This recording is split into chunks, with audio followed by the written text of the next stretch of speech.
Amém? Amém.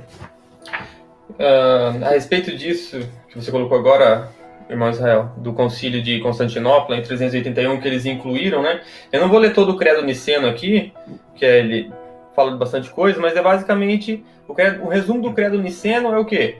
Que o filho ele não foi criado, mas ele foi gerado, né? Então esse é o resumo do credo niceno. E aí o que eles adicionaram em Constantinopla, como você falou, foi a respeito do Espírito Santo, que no credo niceno tá só que eles criam no Espírito. Então eles criam no Espírito, mas eles não foram mais longe que isso. Não falaram se ele era Deus, se ele era divino ou nada. Só que eles criam no Espírito. E aí no Concílio de Constantinopla eles adicionaram isso, ó, que eles criam então no Filho, né, como não criado, mas gerado da mesma substância do Pai, e no Espírito Santo, Senhor e fonte de vida. Então o Espírito Santo é Senhor e fonte de vida, que procede do Pai, e com o Pai e o Filho é adorado e glorificado. Então, isso que eles adicionaram a respeito do Espírito Santo, né? E voltando um pouco ali no que o irmão Tiago Tis tinha perguntado, né? Algumas equívocos, né? Que as pessoas falam sobre o Concílio de Nicéia. Eu já ouvi pessoas falando também que no Concílio de Nicéia foi aonde o cânon bíblico foi decidido, que eles decidiram quais eram os livros que iam ficar e qual que não ia. E isso não teve nada a ver, não teve nada de cânon bíblico sendo decidido no Concílio de Nicéia. Isso não faz sentido nenhum. Tremenda mentira, né? Tremenda mentira. E outra coisa que eu já ouvi falar também é que Constantino ele declarou o cristianismo como religião oficial no Concílio de Nicéia. Também não tem nada disso, Concílio de Nicéia. Quem declarou, que eu anotei aqui, ó, quem declarou o cristianismo daí como religião oficial foi o imperador Teodósio, em 380 depois de Cristo. Então foi um ano antes do Concílio de Constantinopla, que eles decidiram ali a respeito do Espírito Santo, um ano antes que foi Teodósio, já que era o imperador, e aí ele que declarou daí o cristianismo como uma religião oficial do Império Romano. Amém. Irmãos, se vocês quiserem, eu tenho alguns ditos aqui de alguns pais da igreja, bem antes do Concílio de Nicéia. Assim, rápido, se vocês quiserem, eu leio aqui na tela, senão a gente passa. Vocês acham que é interessante? Acho que vale a pena, vale a pena. Então vamos botar aqui, deixa eu botar aqui, para vocês darem uma analisada aqui, né? Ó, eu vou botar aqui uns 2 ou 3 só para você ter noção. Então vamos ver o que os primeiros cristãos pensavam de quem negava o Espírito Santo, tá? E negavam a divindade do Filho e tudo mais. Então Irineu, em 180 depois de Cristo, né? Muito antes do Concílio de Nicéia, baseado no que eles já tinham recebido dos presbíteros, bispos e dos próprios apóstolos, escreveu assim: tenho aqui a regra, olha só, a regra da nossa fé, muito antes do Concílio de Nicéia, e o fundamento do edifício e a base da nossa conduta. Deus Pai não criado, ilimitado, invisível, único Deus, criador do universo. Este é o primeiro e principal artigo. Olha só. O segundo é o Verbo de Deus, Filho de Deus, Jesus Cristo, nosso Senhor, que se apareceu aos profetas, segundo os desígnios da sua profecia, e segundo a economia disposta pelo Pai, por meio dele foi criado o universo, ademais aos fins dos tempos, para recapitular todas as coisas, se fez homem entre os homens, né? Visível e tangível para destruir a morte e para manifestar a vida e restabelecer a comunhão entre Deus e o homem. E como terceiro artigo, o Espírito Santo, por cujo poder os profetas profetizaram, os pais foram instruídos no que diz respeito a Deus e os justos foram guiados pelo caminho da justiça, né? E que ao fim dos tempos foi difundido de um modo novo sobre a humanidade por toda a terra, renovando o homem para Deus. Olha o que ele vai falar depois, né? Diz assim: por isso, ou desprezam o Pai, ou não acolhem o Filho, falando contra a economia da sua encarnação, ou refutam o Espírito, que são os 3 artigos. Você não tem a trindade, o termo, mas você tem a expressão, os 3 artigos. De toda essa gente devemos o que? Nos resguardar. Então você vê que desde o princípio as pessoas que não acreditavam na trindade já era dito assim: de toda esta gente devemos nos resguardar, evitar os seus caminhos se realmente queremos aguardar a Deus e obter salvação. Então você vê que era uma doutrina prioridade que chegava ao ponto de falar de salvação na cabeça desses irmãos.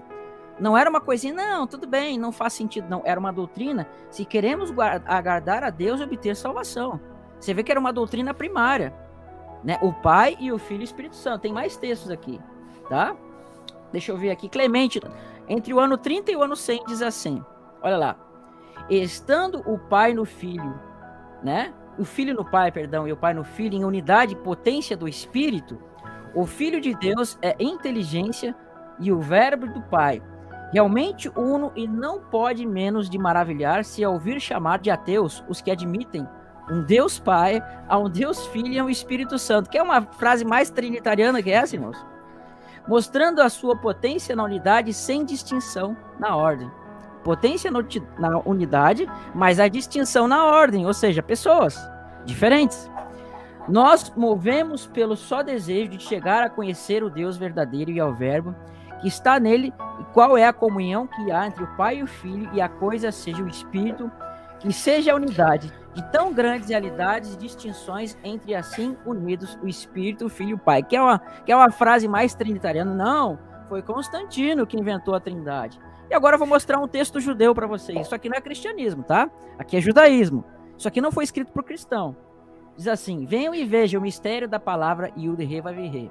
Há 3 degraus, cada um existe por si só, ou seja, pessoas. Se cada um existe por si só, são pessoas, né? Entanto, eles, Yud-He Vav-He, Yud-He Vav-He, Yud-He, são um, tão unidos que nem podem ser separados um do outro. Isso aqui parece cristianismo, né? Mas é judaísmo, antes de qualquer concílio, antes de qualquer cristão. Pode falar, irmão.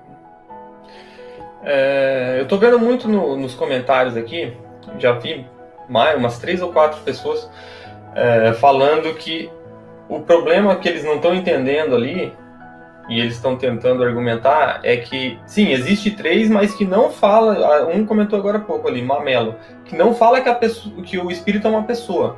Esse que eu acho que é o problema que a maioria tem dificuldade de entender, que o Espírito, ele não é uma pessoa. Só que assim, o que vai definir uma pessoa, biblicamente, né? Uma pessoa, ele tem uma alma, e essa alma ela tem vontade, ela tem inteligência e ela tem emoção. Se você tem vontade, inteligência e emoção, isso não é só uma força ativa, mas é uma pessoa. Uma pessoa tem vontade, uma pessoa tem inteligência, uma pessoa tem emoção. Então, e o Espírito Santo, a gente vê na palavra, sendo dito do Espírito Santo, todas essas coisas. O Espírito Santo, ele tem emoção, é dito na palavra que o Espírito Santo pode se entristecer, né? A gente vê que ele tem inteligência, porque o Espírito Santo fala, o Espírito Santo chama, né? E ele tem inteligência, ele tem emoção e ele tem vontade. É dito do Espírito Santo na palavra que ele chamou alguém, então é a vontade dele própria, além de ele ser um com Deus e o Filho. Então, se o Espírito Santo ele tem vontade, ele tem emoção e ele tem inteligência, isso mostra que ele é um ser pessoal e não apenas uma força. Então, acho que tá muita dificuldade para as pessoas entenderem que o Espírito é uma pessoa. Mas só nisso isso já mostra que sim, ele é uma pessoa. Não tem como a gente negar a pessoalidade do Espírito Santo. Na palavra é muito claro isso. Irmão, eu quero só responder a pergunta do irmão Mascalis de novo. Ele botou assim: um Deus Pai, um Deus Filho e um Espírito Santo. Por que Clemente de Roma não utilizou Deus à frente do Espírito? Bem, irmão, então, se o Espírito Santo ele é necessariamente o Pai e o Filho, por que ele não falou só o Pai e o Filho? Então nós temos um Deus, o Pai e o Filho. Por que ele não disse um Deus, o Pai e o Filho? Né? Mas você vê que quando ele fala de distinção, ele fala de distinção do Pai, do Filho e do Espírito Santo. Ele pode não ter utilizado o termo Deus ali, mas quando ele fala de distinção entre eles, subsintende que ele está falando, senão ele teria falado do Pai e do Filho. E eu quero mostrar para você aqui a questão de como, né, Irineu vai mostrar essa distinção, mostrando que são 3 pessoas, tá? No mesmo documento. Cadê aqui o texto? É aqui, né? Olha como ele vai falar. Inclusive, isso aqui foi um erro de Irineu, mas que demonstra como, de fato, eles criam na personalidade, tá? Isso vai estar em Irineu, eu esqueci o nome do documento, tá? Mas está eu acho que naquele livro chamado Contra Heresias, tá? Eu esqueci de botar referência, que diz assim, olha só que interessante. Assim também Raabe, a prostituta que se acusava de ser pagã, culpada de todos os pecados, acolheu os 3 homens espiões. Não eram 3, eram 2. Isso aqui ele errou por quê? Porque eu acho que ele citava de cabeça a escritura e deve ter se confundido com 3. Mas olha o que ele fala aqui, né? Acolheu os 3 homens espiões que investigavam toda a terra e escondeu na sua casa, isto é, o Pai, o Filho e o Espírito Santo. Então, se não fosse distinção de 3 pessoas, ele teria que ter falado 2 homens. Mas ele fala o Pai, o Filho e o Espírito Santo, que são 3 homens espiões. Então você vê, num erro que ele cometeu na quantidade de pessoas, na verdade, ele revelou o pensamento deles. Se Clemente lá quisesse falar apenas do Pai e do Filho, ele teria falado do Pai e Filho, né? Que nós não somos ateu do Pai e do Filho, mas ele fala, nós não somos ateu do Pai, ou seja, do Deus Pai, do Deus Filho e Deus Espírito Santo. Amém? A gente vai falar mais sobre isso no decorrer da live aí.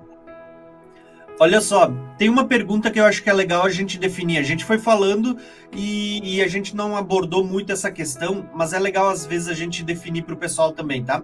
Claro. Aqui, ó, essa pergunta do irmão Lucas, né? Alguém na live define o que é pessoa, defina pessoa e distingua do que é substância, tá? Então, quem gostaria de falar um pouquinho sobre isso? Qual é a diferença entre o conceito de pessoa e a substância? Já que quando a gente fala do Concílio de Nicéia, uma das coisas que ficou bem clara ali no credo foi justamente isso, né? Esse conceito, essa diferença, né? Então, quem gostaria de falar sobre isso? Quer falar, irmão Johnny? Então, você... Pode falar, Jota, manda ver. Não, eu acho que essa pergunta está um pouco no que eu falei, um pouco no que eu acabei de falar, né? A gente vê que o Espírito Santo, ele tem vontade, inteligência e emoção. O Filho, ele tem vontade, inteligência e emoção própria. O Pai, ele tem vontade, ele tem inteligência, ele tem emoção. Então a gente vê que as três pessoas, eles são definidos, os três são definidos, definem uma pessoa porque eles, separadamente, eles têm vontade, emoção e inteligência. Cada um dos três, certo? Só que eles são da mesma substância. Eles todos são Deus. Aquilo que foi falado, foi debatido no Concílio de Nicéia, que a gente já falou um pouquinho antes, tinha aquela pergunta: será que existiu algum momento no tempo, antes do tempo, na eternidade ou antes da eternidade, quando Deus habitava na luz inacessível? Ele habitava só ele. Existiu algum momento em que Jesus não existia? Não existiu. Não existiu nenhum momento em que Jesus não existia e aí Deus Pai estava lá sozinho e pensou: eu acho que eu vou criar o Filho agora. Não, esse momento não existiu. E a gente pode usar a mesma coisa para o Espírito. Existiu algum momento na eternidade ou antes da eternidade que Deus Pai estava lá e falou: quer saber? Eu vou criar o meu Espírito. Não, Deus é Espírito, ele sempre foi. Então o Espírito Santo sempre esteve com o Pai, o Filho sempre esteve, eles são da mesma substância. Mas cada um, eles têm definido separadamente vontade, inteligência e emoção. Então define que são três pessoas. Eu acho que é mais ou menos isso qual é a dúvida do irmão aqui.